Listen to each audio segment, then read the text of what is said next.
وسلم وبارك على نبيه الأمين وعلى آله وصحبه ومن تبعهم بإحسان واستنى بسنتهم وسلك طريقهم إلى يوم الدين. اللهم لا علم لنا إلا ما علمتنا إنك أنت العليم الحكيم. اللهم علمنا ما ينفعنا وانفعنا بما علمتنا وزدنا علما. اللهم اجعل علمنا حجة لنا لا حجة علينا. رب اشرح لي صدري ويسر لي أمري واحلل عقدة من لساني يفقهوا قولي. قال المؤلف رحمه الله: قول المؤلف رحمه الله: فإنه أعلم سبحانه بنفسه وبغيره وأصدق قيلا وأحسن حديثا من خلقه.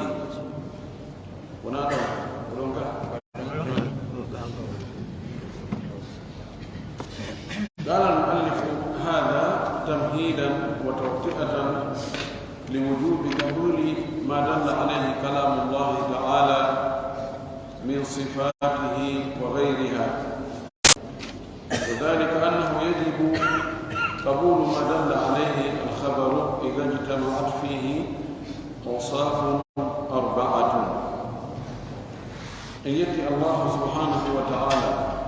تدل موضوع وسليل حمد يأتي ينتري يجول إن العالم محمد صلى الله عليه وسلم ونولي ومن سبيل منه يوجد صحابة من فوق وجولا يدلنا نجوك بدينك بجوك موتا يولا جوك يمكن دين تبنتنا حوار مكة يتتين كده برمك. اللهم آمين. ماتن هو ويدو ماتن دونك شيخ الإسلام ابن تيمية كان هو المتن العقيدة الطحاوية العقيدة الواسطية كان هو المتن شيخ محمد بن صالح. الله سبحانه وتعالى قولي أنه لهورمو قولي أنه لكي كنوتكو وأصدق قيلا كان الله كنقولوا بده كونغول وأحسن حديثا الله سبحانه وتعالى قولي موجود. قال المؤلف هذا كان الشيخ محمد بن صالح بن عثيمين واللي في روي له كهذا له تمهيدا كنقول وتوطئة فهي ونقول لنا توطئة تمهيد هو بريبارول تاو لوجوب في وقت قبول يبقول ما دل عليه كتندن هو نمود كلام الله تعالى حال الله توبه من صفاته إمود صفات مكو حال تندن كصفات مكو وغيرها هذا مكو تندن كقول هنا صفات مكو. وذلك ولنوم أنه بحاني أن نقول يجب وقت قبول يبقول ما دل عليه الخبر وخبر تندنكم إذا اجتمعت فيه سحوت تيه ولخبرهم أوصاف الصفات أربعة النيل. جون أولو ابن تيمية وندا إكاها لدو ونده مفالا أندين ونده حال الله وكتندنكم نوأي ينجب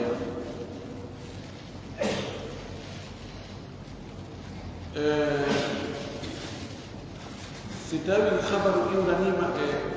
سنو كنغو أجابي هارولين أسيكتا سينما ko be makido ina ye benno ko goga dum be makido benno ko be makata ko haray be manditi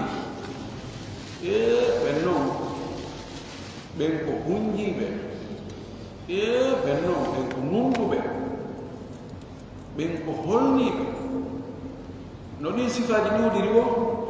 bernde ma walori e ko benno yetima ka si tawi joni yimɓe fof inni on ko nunduɗo on ko feeruɗo on ko holniɗo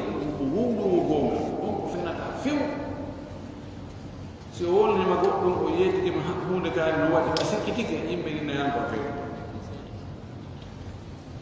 ko ɗum o addi ɗo o wi allah subahanahu wa taala taw ko kanko ɓuri anndude hoore makko edi ko tagorde anndi makko bal ko kanko ɓuri anndude tagore nden hay tagore nden o addi wonde allah subahana taala kanko ɓuri goongude ko kanko ɓuri moƴƴude yewtere si ɗiɗo sifaaji timmi e humpitowo haray ko o humpiti ko no waɗɗi jaɓugol critére ji ɗi tawata ɗiɗo kadi timmi o si wownamde koye no way ɗum ɗon min haqqille a ƴetti o wiɗi ɗo habar so tawi andi ko wiyete habar ko kumpital koko yeetoɗa haɗa tawanoka en andi e wi habar harana na wigol waɗu accu na ɗum woni habar ɗum ko inchallah o wigol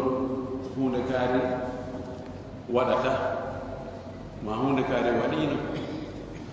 ma hunde kaari waɗoye ma hunde kaari waɗoyta kaari waɗi hunde kaari wi'i hunde kaari yehi nokku kaari golli hunde kaari ɗum woni habaruji wigo waɗu ɗum ɗo ɗum ko inchallah accu ko inchallah okkora ko inchallah mi jeejima waɗnan ɗum ɗum ɗo fof ko inchallah joni noon so ndaari habaru wino ɗurde ɗi inchallah joni noon o habar so a yeetama hunde fiya jaɓu ma saloɗa ko anaare ɓe adduɓe o habar o remɓe ma hewtuma ko homɓe woni ɓe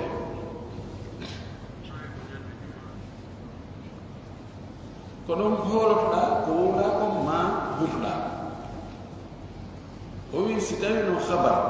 o ari o iwri ka o iwri ɗon tawi ɗiɗo sifaji nayi no timme mum haray on ɗon no waɗɗi jaɓugol no nani hoolon al awwal aranunɗum an yakuna sadiran an ilmin yo taw hara habar on ka yalti ɗon ko yalti ko e ganda wa ilayhi al isharatu bi qawlihi ko ɗon woni sabbora konngol makko a wi fa innahu a'lamu subhanahu bi nafsihi wa bi ghayrihi kanko allah ɓuri anndude ganda ɓuri anndude sena woɗanimo hoore makko ɓuri anndude kadi hay ko wonama si tawi habar on ka yetton ko e ganda o ganda ɗo woni sifa anndude alwasfu athani sifa ɗin mo assirku ko goongugol wa ashara ilay bi qawlihi wa asdaqu qila kanko ɓuri goongude konngol alwasfu athalith sifa tammo albayanu ko ɓangugol walfasahatu e laaɓugol wa ashara ilayhi ko sappori ɗum ɗo bi qawli kongo makko kanko ibnu taymiya ka o wi ɗum wa ahsanu hadithan kanko ɓuri moƴƴude yewtere moƴƴude yewtere hara nde laaɓa nde feeñi mumaaki naawi ɗum ɓe wowli ɗo kono min mi faamaade ko ɓe mari puisque ɓe laɓɓinaani ɓe addi tum haa nokku ko ɓe dari oɗon no gasa hara koɓe faama wiide ko hunde kaari oɗon he o sabu na ko ɓe wino hunde kaari ɗum hollinaaɗo ɗo ɓe faala hara yewtere nde moƴƴaade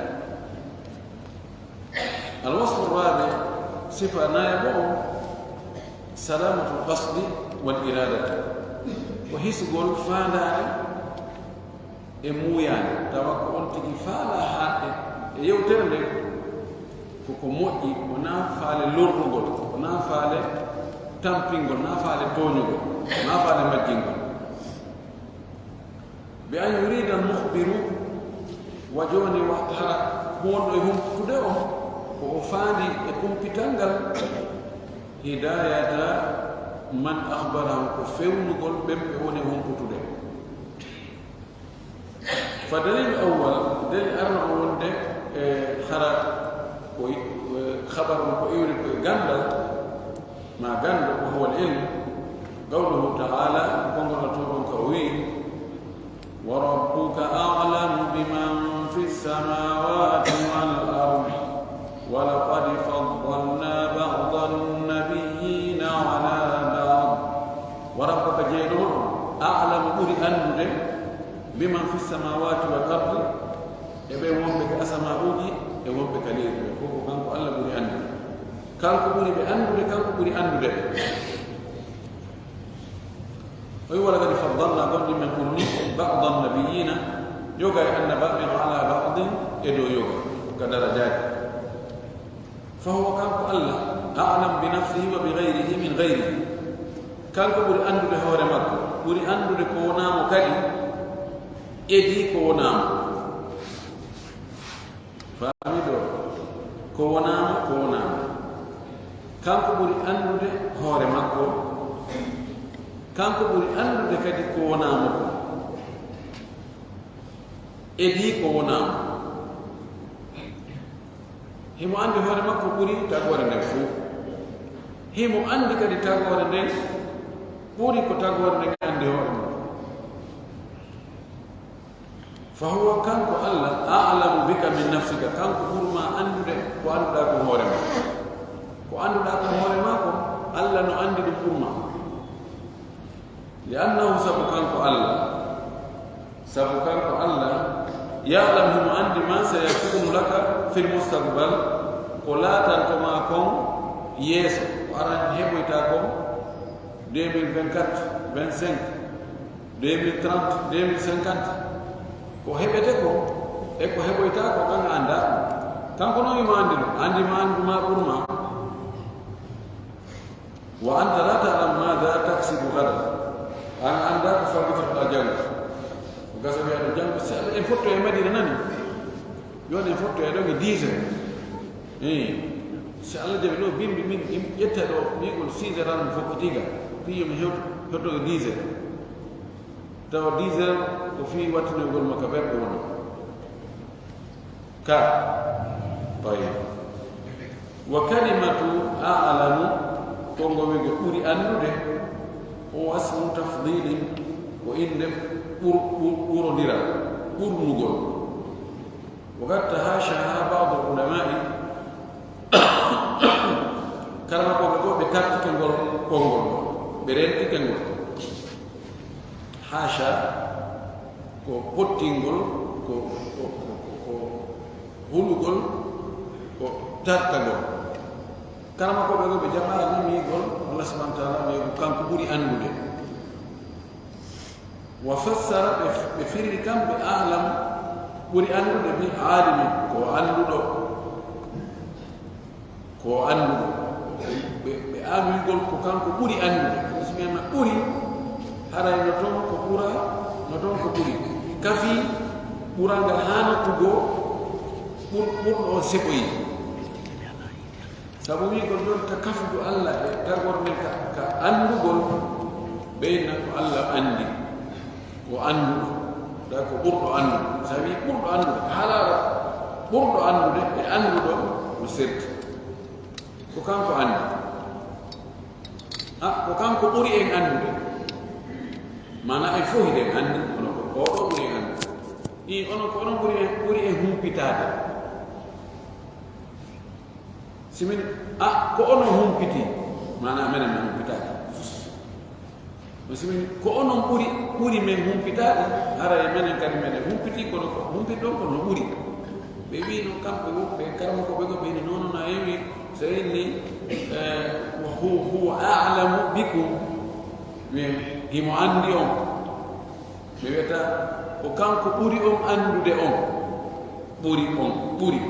ɓe jaɓata ko wiite politique ɓuri kono o wii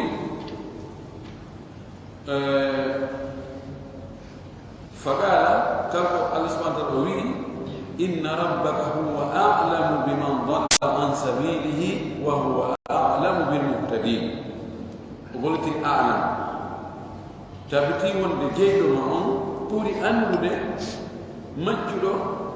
laawol makko ngol kanko ɓuri andude feewuɓe ay بين في لكم إن هو عالم بمن ضل عن سبيله وهو عالم بالمهتدين الله كو أندو ما جبين كو أندو فيو جبين بنبي نون كم قال بيو نبي بني وي لأن أعلم وسب كونغول أعلم اسم تفضيل كونغول بورغول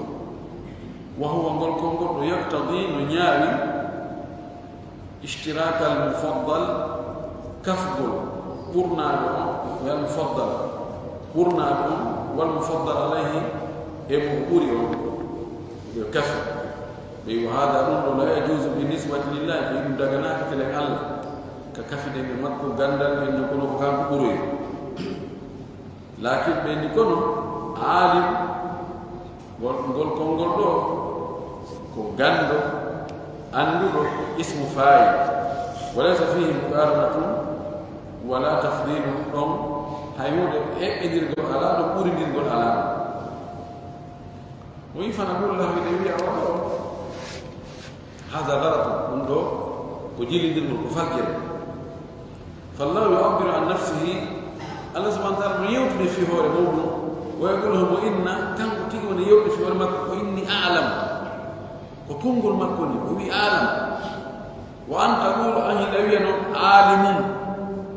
وغاندو وبي كان كوري أندو أيوه نعم وغاندو فإذا فسرنا أعلم فإذا فسرنا أعلم بعالم سنفرد أعلم يفرد عالم فقد حططنا من قدر علم الله أرى إن كبني يلسدني أمبر درجة غندر الله لأن عالم سبقوا الكونغولو يشترك فيها غير الله على سبيل المساواة سبقوا هذا يكون الله كفد الله كفد قول فتلو سايبا هو عالم وغندر هذا عالم أنا غير غاندو على كبر ديني كونغو ادي حقيقة وسأني أعلم كان كبري أن بري ويقول الله يمو عندي أنا كان هيدن عندي ويقول الله نبري إن عندي كنت دوم تدو نانغال براني الله كيقول بوري دوم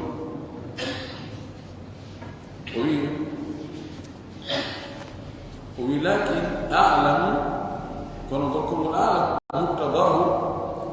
كونغول نيامي كونغول لانديو الله يساويه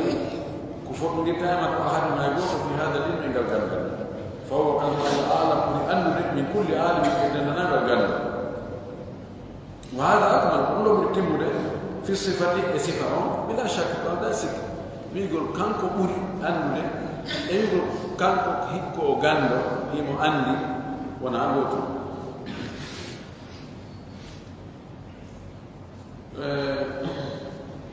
هيانا بدون فينا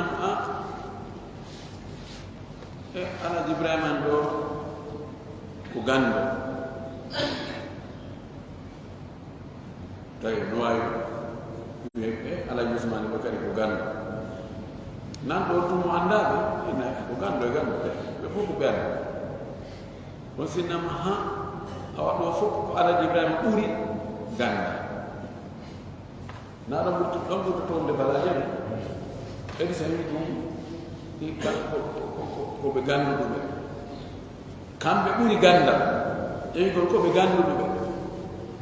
aha honto buri timude honto buri tabe werde ko ka puri do puri kono wabi sikki ala on sifa do buri timude wana naqulu lahu in wiya wado kali fayda inna al-lughata al-arabiyyata wanda ka hala arab بالنسبه لاسم الفاعل تلك عند قولو لا تمنع المساواه في الوصف دون اسم الفاعل حدث فوتو ندير كسب فاني اكل واكل ñaamo oɗo ko ñaamo oɗo kadi ko ñaamo mutakallim wowluɗo qari'u janguɗo ismul fa'il tindina ñaawa wonde oɗano ɓuri oɗa e sifa lakin بالنسبة لاسم التفضيل كن كإن قرنرا تمنع المشاركة فيما دل عليه هذا كفر قول حافظ صفة تندنه فإن هذا أقرب أودو بري وودو جانغو هذا أكثر فأودو كنوندو بري نودو ده don jabata siko bayna no wi e dum do buri hara ko hakkude piiji di ma piiji buy hara no wodi ko di kafi ka fuddode kono no anda ko sappa ayna ko do buri ko hara diya ko gani mu woni ka hala wana ko ayda mi en kadi fay fi babi muqaranati dambugal to fi hibbinirgon wi la ba'sa an naqula a'lamu bima'na أن نأتي باسم التفضيل إلا لا جون فهي كإنير جون بكينيرا إلا لا ديمتين أدمورو أعلم برضو كونغول بمعنى أن نأتي باسم التفضيل ولو فرض خلو المفضل عليه من هذا المعنى نوايا من الجول بيجيني إن دون بري دون فايدة هراكوي أنا نوراكو أو صفة دون فايدة هذا يهودا إمو سيني جوني نيونغي نبري ما بدولة أما ما بدولة نيونغي دولة ما بدولة نيونغي دولة ما بدولة نيونغي جانبه pada indiri hakkude di mukarana kono de andi fayda da dole de kanyugi ala kono no wolorana wi kama qala Allah ta'ala wa ala wi ashabul jannati yawma idhin khayrun mustaqarra wa ahsanu maqila من الرجل يمكن الجنة يمكن ويمكن الجنة من الدنيا بوري أن خير أخيار خلاص يبقى أخيار شر أشر اسم التفضيل حمزة أنت تبار أكرم أعلم أطول أعرض أبصر أسمع فتكون باي خير شر يبقى مولى الأمور بقيت همزة من خير هذا خير من هذا خيرنا هذا أخيرنا هذا أخير من هذا أشر من هذا جد زيادة يتدومه من خير الشر بين يبقى الجنة بين دنيان وري موجودة ñiiɗirde ɓuri moƴƴude ñallirde tawa yimɓe yiɗi ɓe moƴƴugol e ñiiɗirde moƴƴugol ñallirde alaa ko eɓɓidirgo fayda hunde woodunde ɓurdi ɗin hakkude woodunde fayda e nde alaa fes fa jaa bismi التفضيل مع أن المفضل عليه ليس فيه شيء منه إطلاقا وأدي اسم التفضيل إن دبورو نيرا وندلي مرادو أو صفة ومئة كن أنا أولي مرادو كم هيود يكون صفة على فس نداكي نقول لنا إذا ستاني كونسانس بكتة ومعنى بمهارين بيقول الله أعلم بنفسه من خلقه هذا إلا لا يمكن هذا يكون بدوبنوكم أسلم على بهولو على تصرفنا ولي إذا بهول جون كهيب بدير قول تأين بكير جندا من الله سيني الله بوري أندو ده أو هرنا كان نودي كو أندو ده كافدي الله جندا نجيان وكبوتو الله فيك تويك ونون بهولو إذا بينو كحالا أرب نسل هيك بدير قول بيجري دينا نون دو نوري نون دو هرا كونكو sifa ko e be dare ko dum akan ala pura ko ala fus zero طيب وفي باب مجادله الخصم ومحاجته دم غاتون ديبات غول كاني خصم ko mo won ko opposant jama mo won ay yedir de on dam غاتون yedir gol ko do yedir al habbu mo won yedir de on ومحاجته أدب الحجة حجة نقول حاجه كذا إمبارح أدى حجة إن سيدك ومين أبو بابا أدين لكاي من كسكين منكم إنكم كلهم رسالة الدليل أو كلهم أنك لا الدليل حاجات جوني بمعنى كان جوني هم بوني يدليل هم الخصم ما كوي ولو ويأتاك أعلم ويأتاك عالم إن قدم قالوا إن يجوز أن نأتي باسم التفضيل وإن كان المفضل عليه ليس فيه شيء منه ويجوني في عندكم يمكن عندكم وجود حالي ويمه وين دقي كأدن إن كورونيرا توا كورا لهم إن قال كورونيرا لهم هيمون عمر إن جوني misalmu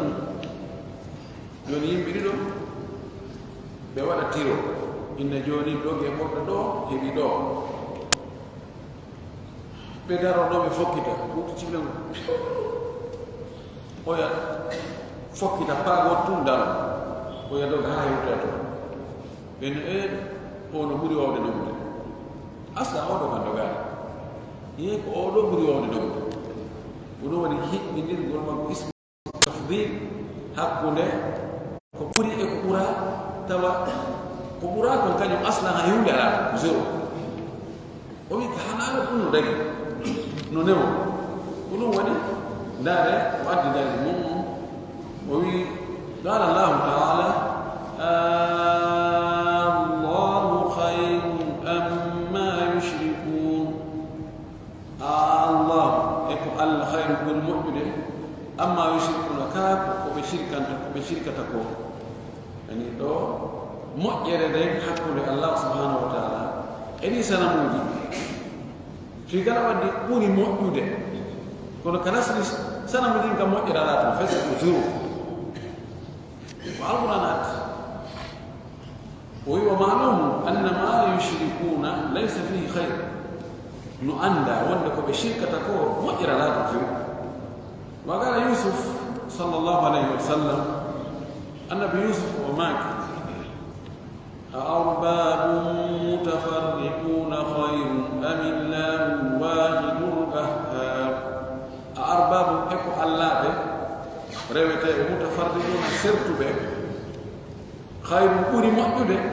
أم الله كاكو الله الواحد القهار بوت فورو لو أدك صيغة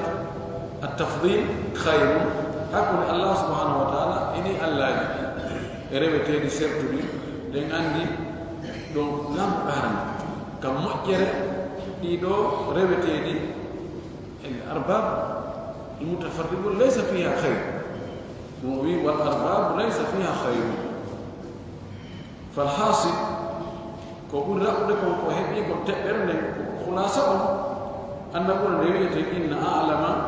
ونكون أعلم إن أعلم سنة إن أعلم إذا كان مقصودا لفظه سيأتيها مقصود اللفظ وإن أعلم عندكم مقصود لفظه كبير يشانزتان أوامر أروجين يشانزتان سفيت هذا كونغول غوب يأدي كونغول غوب ووبي غوب هاي سأدي أوامر سانزو دي كونغول غوب شانزة لأن هذا اللفظ مقصود هو وفانا كيو ودي دوني كانكو يتو أدا وكولا دون في أتاوين غبن نغا وشانزة هي ميكو نيمي أتنا ويتا مقصود اللفظ نوات ويتا إن أعلم أي إن لفظ واللفظ أعلم الواردة في كتاب الله يراد بها معناها الحقيقي وبيقرأ بديكم كونغول أعلم أعلم كدفتر الله كفانا مقبول معنى مقبول تيجي تيجي جوم كونغول فيرتكم تيجي تيجي تيجي ومن فسرها بعالم مفيرين قلنا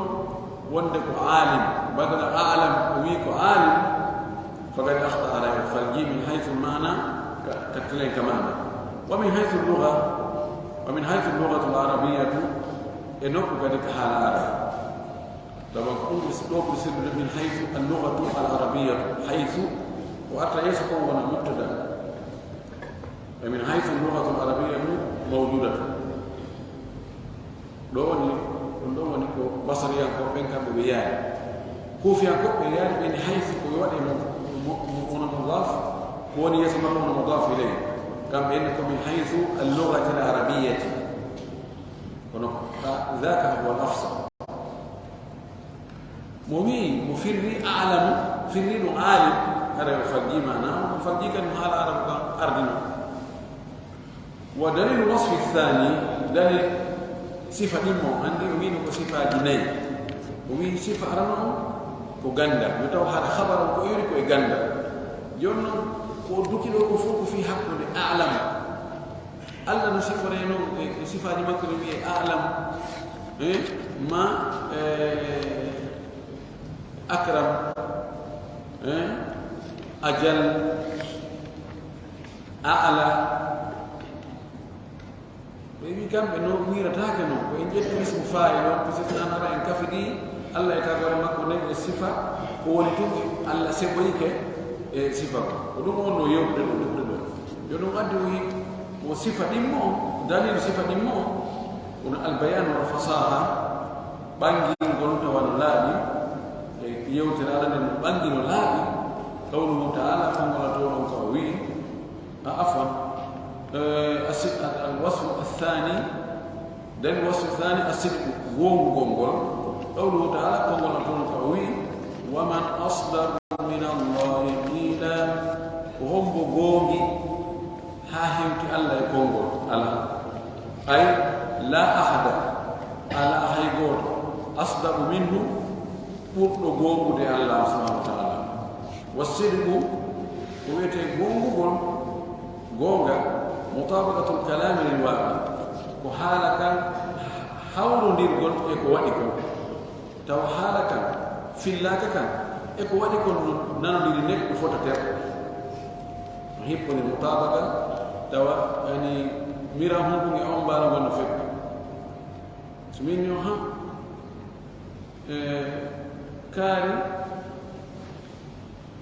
كاري امريكا نقول هذا دار يتويه ويهي ويتويه من دار هذا كان إواقي أو وديكم نانو ديري في بيت الناس من كاري يهي أمريكا دار يا متوانك ويهي وإيروب إذا هذا كان إكو وديكم نانو ديري في بال بندي نونو كذب فنان إذا غونغا كويتي غونغا utawata hala wola kan e ko wadi kon no feddi yetti burda ino o wi ɗo wala shay ala hayhud min al kalami morde hala yutabiqu alwaqi tawana nanodiri e ko wadi kon kama yutabiquhu wa nanodiri e ko wadi kon kalamullahi hala allah kan subhanahu wa ta'ala sare woni mutumi fa kullu ma akhbara allah bi katabu allah يوتي فيه فهو صدق كونغ بل أتوري أصدق من كل قول كلهم بريغون لكلا كونغ إذا كل هل يود يبو صفة جنائي wino si timmi e khabar humpitande harayno waɗɗi jaɓgol nden ɗum humpitande o addani en ɗoɗi ɗiɗi o addi dalil taw hara ko e gandal khabar o yalta yo taw hara kadi waɗ khabar on wowlo on ko gonguɗo andiraka ngol fewɗo wa dalil wasf althalith dalil sifatam albayan walfasaha ko ɓangugol e feeñugol e khabar o qawluhu taala tinde ɗum gongola tono kawi waman asdaqu min allahi haditha ko hombo ɓuri gongude immorde allah yewtere wa husnu hadithihi ani moƴƴugol yewtere makko ɗo yatadammanu alhusna allafdi walmanawi so innama yewtere allah nde no moƴƴi haray no moƴƴi konngol ngol no wowlirano ngol moƴƴi konngol firata ko kadi no moƴƴi allafd walmana si winni joni e tarkib mbini jaa muhammadun rakiban muhammad ari kono himo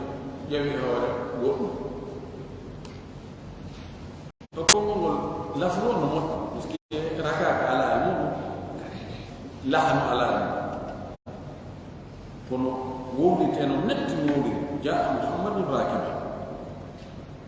jono ndaare maana on yimɓe gono araɓe yaɓen ɓe docteur inni o mouhamadou ari himo waɗɗi goɗɗum ma hen ndaare si tawoyama himo seppude o arko koyɗe makko ɗo no ardi haray allafdu hasanu lakin almana fas haray konngol ngol no moƴƴi tarkib on no moƴƴi kono mana wonaɗo gon hawrodiraɗe ko wowla kon e ko waɗi kon no nutodi si tawi ko wowla kon no wowli he no ɗum no wowli ko no maaki tawi o lafdu on mumtaz fi husn heddi joni mana ndaare ko konngol ngol firi kon si tawi ko kañum si tawi kañum kadi wende hani hasanu bil lafdi wa hasanu fil maana haala allah ka fof ndaare no alquran no waalo ta konguɗi mumtaz dirasa konngol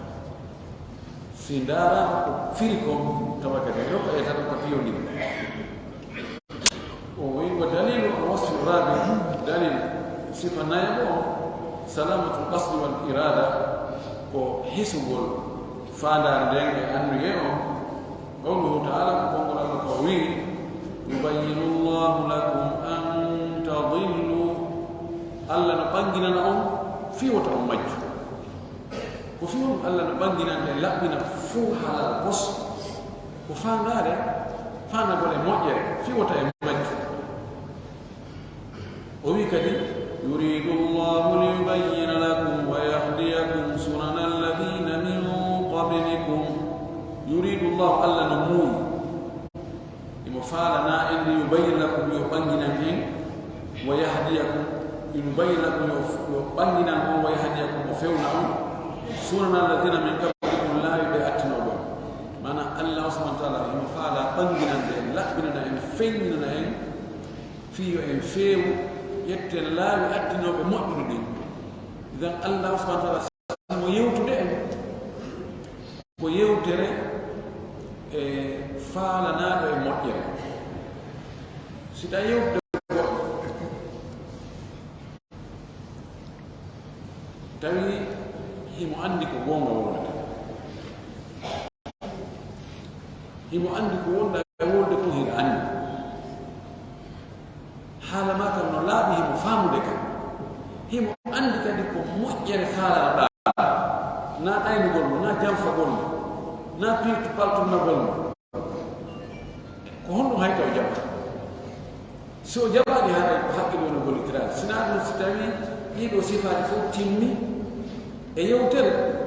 aray no haani ka yewta ɗo on jaɓa ɗum ko faala e wiide ɗo allah subahanahu wa taala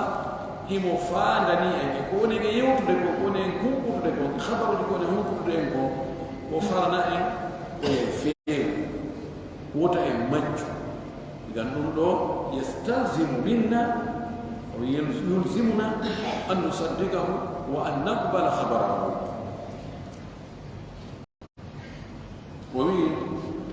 فاجتمع في كلام الله الأوصاف الأربعة التي توجب قبول الخبر ويحاول تينو موكو ديري إكاها الله ديدو صفات ديني يتوات إنكم وقتني جابوا خبر فإذا كان كذلك وهو كذلك ستامن الكنيوني كل كنيوني فإنه هاني أن تقول يجب الوقت أن نقبل كلامه لإجابة الحالة من الله على ما هو عليه وحالة النوني لنوم وألا يلحقنا شك في مدلوله لحركة جوالي هوتتاكي سكه هو اتندين قول كهالا الله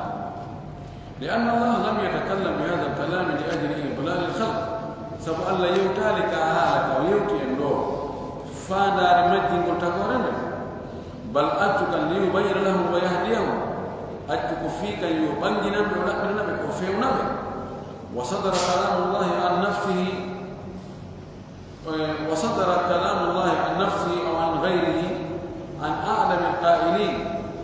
حال الله كان كئيم مرتئمك كم وما ولي كئيم مرتئم وقبه ونام وتوقف بأنه لكي يولو ببين نقول لا أمك بين ولا يمكن هذا نوتاه أن يأتريه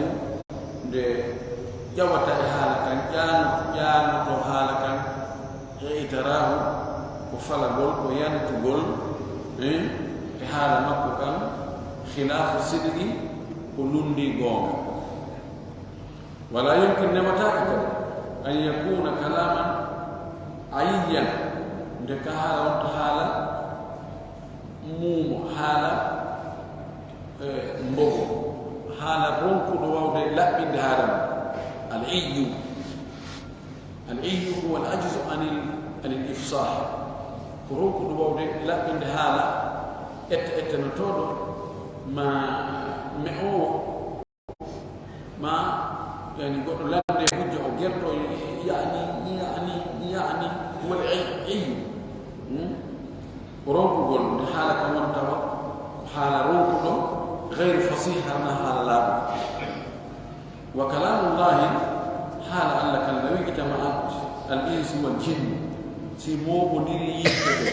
الجن فوق على ان ياتوا بمثله لبأتسب حال الله كان لما استطاعوا بتاغنتا بغير كان يا هذا الموت من مرافقنا فاذا اجتمعت سيمو بنيري حوتي هذه الامور اربعه ديك جنايلو في الكلام هذا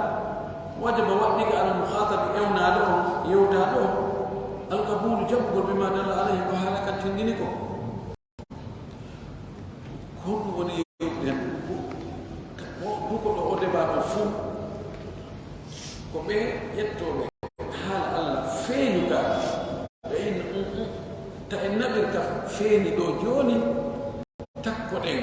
نبرين كني ولا تعويل كل وني ولد joni Allah subhanahu wa ta'ala kasifaji makko imisa joni woni mari jungo himmani yeso o ni dum ko dengal arab ay dengal arab alquran jibbi jonno wobbe go inni he o gonga jungo ari alquran Allah no mari jungo mari yeso kono sirfirinu non haray en waɗani Allah tere en nandini Allah e meɗen joni noon ɗaɓɓen no gerɗe mon tawil ɗaɓɓen no firden ɗum joni ndaare est ce que ala wo e mana ka naɓirten ɗum huccino yetto taɓɓe takko noon ɓe takko yaɓene faanda jugo mum ko doole joni noon ko débat ɓe ɗo o wi joni Allah subhanahu wa taala so tawi ko doole o faalno wonde est ce que manan kongol al-quwwa dole andagal kongol ma andagal kongol manam joni sitabi o wi jungo tay ko fala ko dole asikkay hala ko fala ko majji ngole o wi anu do tawana dum ko fani ko dum to wado yeey to goddan dum fani ko dum fani o wi Allah subhanahu wa ta'ala nay mo yew ko ganda mo yew wona hotto sakuna ko hotto o boda don do yalto e goddo ko nono o yino do kaddo dum kaddo yaran ko ganda no yewtu ko gongo sik e ko yewtu ko fop ko gonga ko yewtere labande feeñude andinde kadi bandude o yewta ko mumi o wadanta en junnitti o yewta haala tawa e wawata ka famude direct nanu sina ɗum haraye o laaɓanani takan ko laaɓanɗo ko yiɗɗo ko yewtayde ka honno fewnoymo yewtude wona ittugol e wulato kone yewtude en ko fiye feewi ko fiita e majju sikka ɗiɗo sifaji fof ɗum ɗo no holli wonde ko o yewti en ɗum direct ko ye ƴettu ɗum ɗon ko feeñi ko ɗum ko faala qaarɗo fof o tiirutaɗo fof ko ɗum ɗon ko ɗum ɗon ko ɓe philosophe ɓe maɓɓe falsafa haɓɓiti ƴetta e manaji inɗe Allah e sifaji Allah ɗaɓɓa ka nawra ɗum firwe ɗum ka muutoyi ko ɗum on yewtude en ɗo o wi misalu dalika o sifa ɗum ɗo qawluhu ta'ala mukhatiban iblisa ka kono kongol Allah subhanahu wa ta'ala tawi mo yewtude iblis emnade mo o wi iblis ma mana'aka an tasjuda lima khalaqtu bi yadayi astakbarta am kunta min al-'alin ma mana'aka honno haɗuma ne iblis ko honno haɗuma an tasjuda li sujjanta lima khalaqtu koko mi tagiri bi yadayi juuɗe an ɗen ɗiɗi honno haɗuma joni bi yadayya juuɗe an ɗen ɗiɗi Allah subhanahu wa ta'ala tagi adama juuɗe mum ɗen mo anu tagude ko na juuɗe makko ɗum tagi joni قال قائل وي في هذه الآية ما آية إثبات يدين لله تبنتين وجود بدون الله تبنتين نقول الله جود لله يخرج بهما من شاء هم تقرب من جود بأمو يتقبل فنثبتهما هذا تبنتين جود لله ونند الله في هون لأن كلام الله سبحانه لك عز وجل صادر كيلتك عن علمه إجندا وصدق إجوندا وكلامه هذا مكان أحسن كلام يكون مؤمن حاله وأفصله وهذا مكان لا أدرك حاله وأبينه بفين حاله ولا يمكن أن يوتاك أن لا يكون له يدان لا تنتاك وجود لدي لكن أراد من الناس أن يعتقدوا ذلك فيه ko o faala e yimɓe ɓe ko yoɓe fiɓu ɗum wonde Allah mari duuɓe ɗiɗi walaw furida hada lakin arada min annas an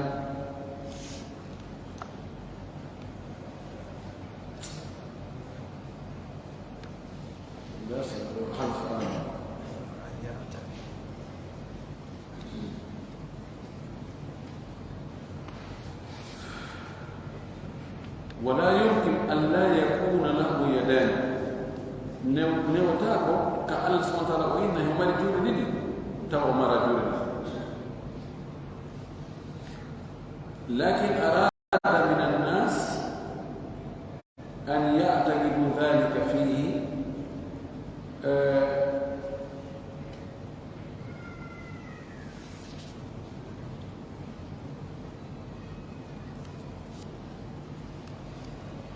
ولكن أراد من الناس أن لا يعتقدوا ذلك فيه.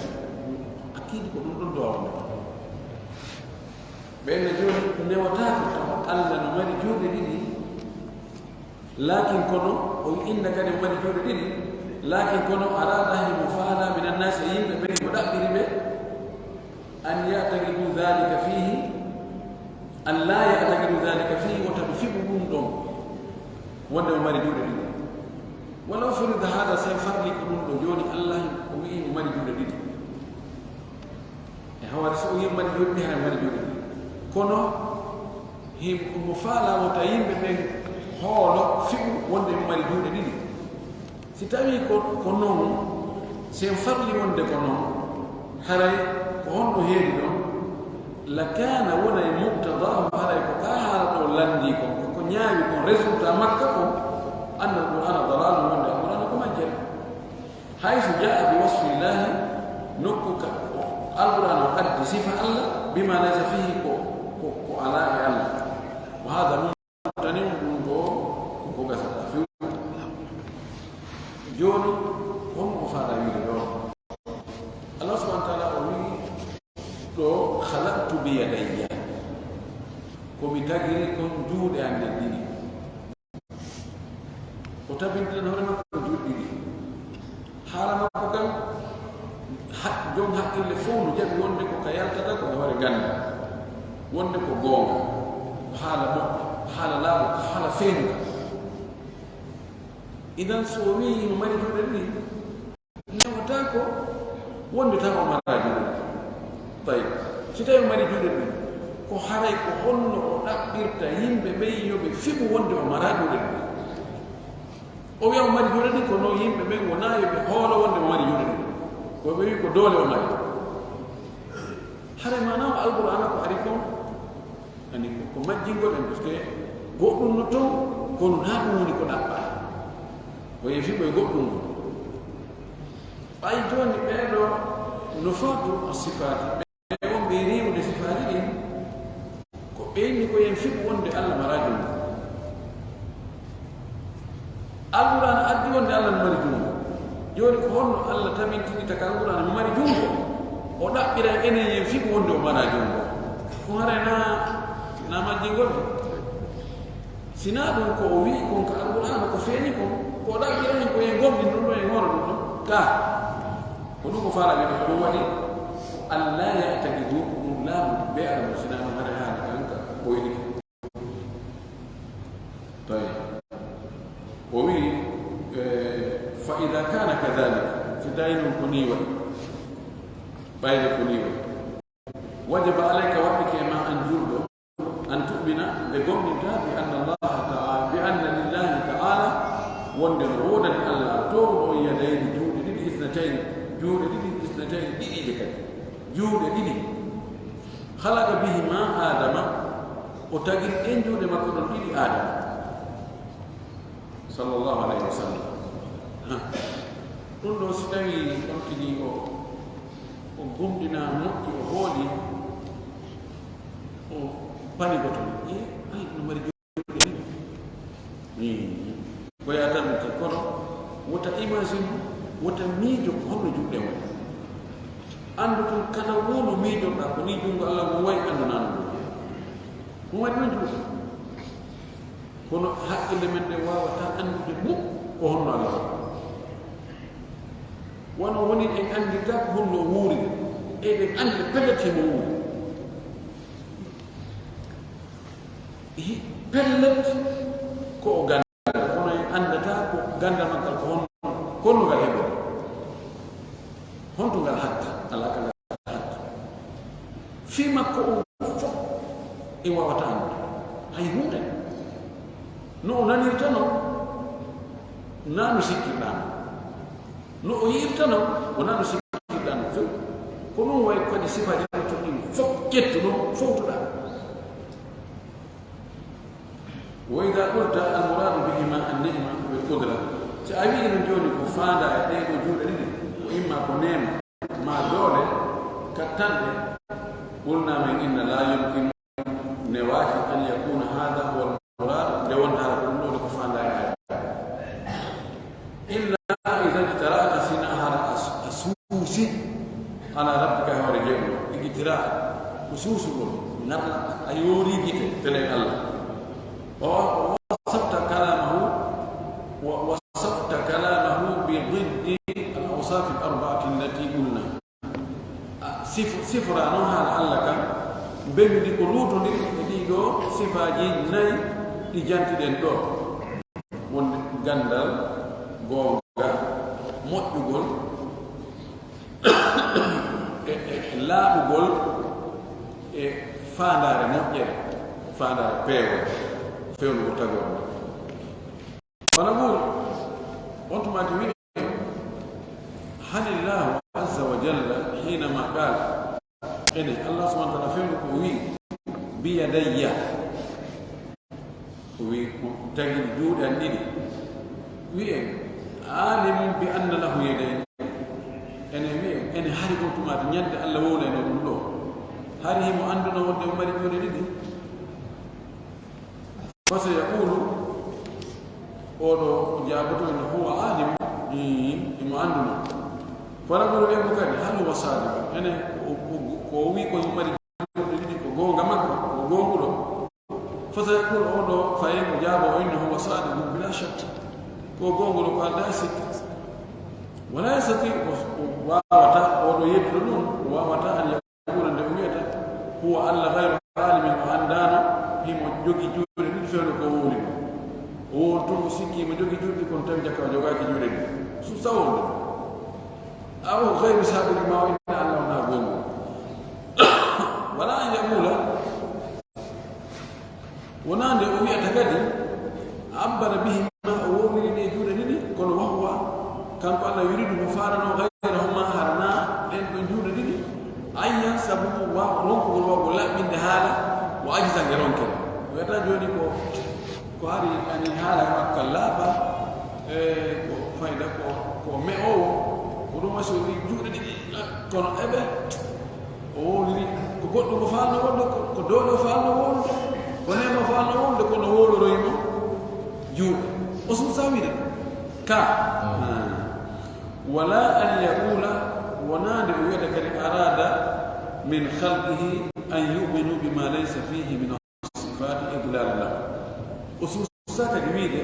allah subhanahu wa taala ko muyri e tawore makko nden ko ɓe gomɗin ko umara e mbode sifaji ka majjingolɓe yoɓe gomɗin sifaji ni o mara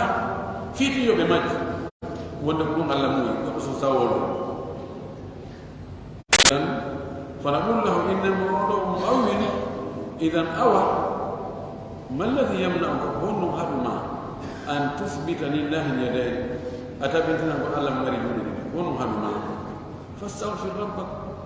إنسلك جيد وتر الله يوم لا يفهم وتوب إليه توبا ربا مكة وقل بها آمنت بقمدني بما أخبر الله به عن نفسه قال لهم بتكم في هورمه لأنه سبقك الله أعلم بنفسه كان كبر أن بهور مكة وبغيره كان كبر أن بكري كنوتكم كونامكم وأصدق قيلا كان كبر قومبر وأحسن حديثا كان كبر محمد يوتر من غيره إدي مونامك وأتم إلى أن كان كبر تمد مويانا من غيره إدي كونام أيضا فهم ولهذا كسبنا أتى المؤلف وولفي له مؤدي ابن تيمية بهذه الأوصاف الثلاثة وهذه الصفات تاتي دوني كو غاندانغال e gongol e moddugol yewtere den kanko non addi way wana zidna al wasf al rabi ene bet don sifa naya o wa huwa dul irad al bayan ko faada gol labbinangol lil khalqi tagore den wa irad al hidayah lahum e muyugol fewnugol be li kawni ta'ala sabu ko to non ko wi yuridu allah li yubayyin lakum wa yahdiyakum sunnal ladzina min qablikum alla namuyi banginangol on fewna on e laawi attinoɓe on ɓe hada hukmu ma akhbara allahu bi an nafsihi ɗum ɗo woni ñawore ko allah humpiti fi hoore mum bi kalamihi o humpitir ɗum yewtere makko nden kanko alladi nden yewtere kan haala huwa jamiu on ɗum ɗon no mooɓidiri lil kamalati l arbain ɗe timmalle nayi ɗi sifaji timmuɗi nayi fil kalami e haala أما ما أخبرت به الرسل أما نولا ببن همبتكم في الله ما كو همبتكم في بيجي ورني ما كو همبتكم في بيجي أريدي إن شاء الله نو أريد درس من يسوع wonde kamɓe kadi koɓe hanaɓe gonguinede koɓe hanaɓe koɓe humpiti koɓe inni ɗum ɗo waɗi ma ɗum ɗo waɗoye ɗum ɗo no jogori wadde ɗum ɗo haɗa koɓe hanaɓe jaɓanede ɗum ɗo andi allahu subhanahu wa taala ɓay yewtere makko nde ko imi ko yaltuɗo e ganda ko yewtere gongare ko yewtere laaɓude ko yewtere labaɓe ko yewtere muuyanade yewtaɓe ɓen fi fewnugol ɓe fi ɓanginangol ɓe fi hollugol ɓe laawol en andide yewtere ɗo waɗɗike yewtaɓe yoɓe jaɓ si ɓe jaɓani lorra kanko waɗaɓe yantoyde allah waɗa on jaɓoɓe ɗum allah waɗa on jaɓanoɓe allahu subhanahu wa taala to yewti kon ko sifi hoore makko e kala o sifi ko fof o sifi fitagore makko nden o sifi piiji feƴƴunoɗi e piiji arayɗi allah waɗa en fof ko jaɓoɓe ɗen goppira ɗo hoolo ɗum wa akhiru dawana alhamdulillahi rabbil alamin wa sallallahu wa sallam wa baraka ala nabiyina amin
ونفعلنا هذا جمع نفعل أوجه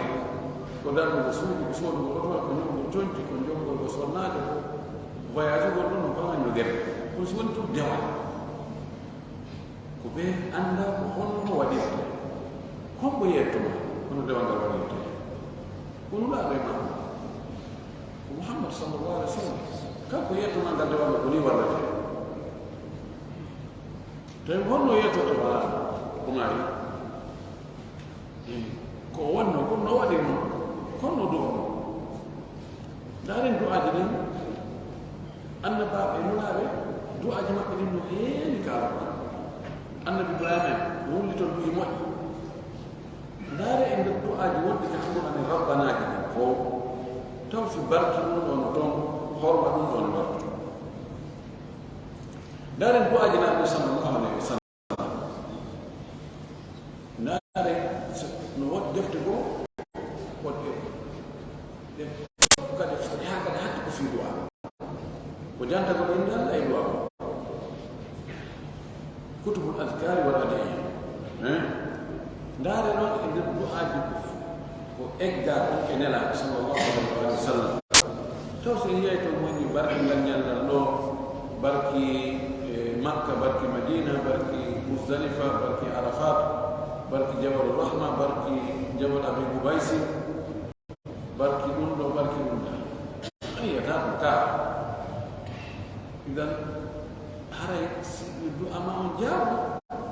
رو بكتي كلا سلام صحابة برو بلت بدويك بلت الله جبني بدواني بوي أنا كده بقول يقولون فاتح آية دي نقول ونابتك دار الله سل باركنا الله سل ودي سل باركنا الله أما نيالان دي باركي دي نيالان دي جمعة نيالان دي جمعة كتاغا ونو أدنى هاري الله هاري جمع الله نيالو ما الله تنين الله الخمسة كا ñende ko ande to ko kay ala fi ta ko to Allah subhanahu ko taga haysu no mari barki nanu Allah jeje fi barki no anda makka e madina muzdalifa arafa e mashaqat no mari safa e marwa jogi magam ibrahim jogi babu muntazim jogi kono Allah subhanahu wa ta'ala nanu jeje ta ko jeje ta ko golle ko batto am ko ma inde makko de sifaaji makko ko dum heedi tan battora naade be tatobe yahunobe be naati fammere haybe ay wuddi be naati be ni do ko kasan wala so ko joni jeejire Allah mo bayo daaro golle de wadi no fi Allah mo andi dum ko hakkon makko ya Allah dum ko fi Allah dum wadi no jeejire no wala daara so hekka mo be mi jiti ha mu da kare mi wannan ko fiya oya jeejiri Allah accu gol ko Allah harmi on gol sina tawi le ko wiete ko kulete do Allah sarata kala ko ngol nana mo hani o wi yani ala ko hula ni ala mi o accu te debbo la ni je bila da ke khalas ko ni o joni ala ala ko mi waay Allah sabma mi wadi no udita men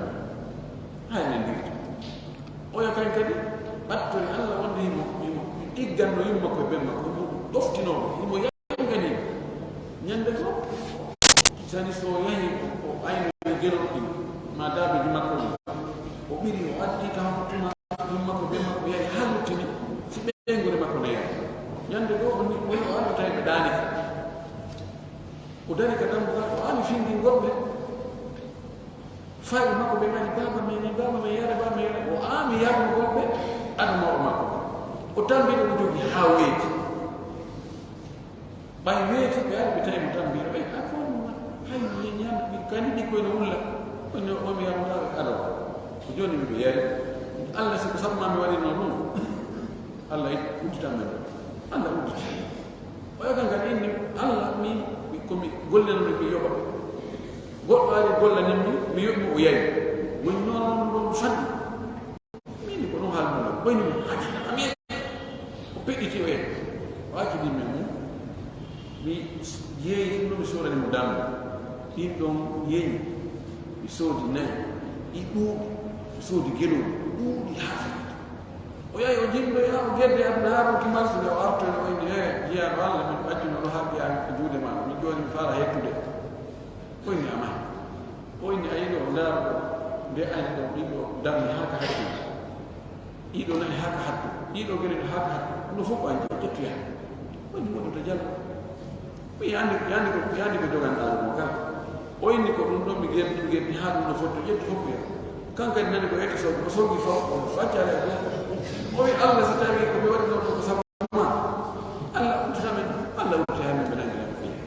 ده روحاني ولا بيقول بركي سفر مروة بركي لو جاء الله يعيد الله سبكم ينلا معكم ولا نقولك الله سبكم دفت معكم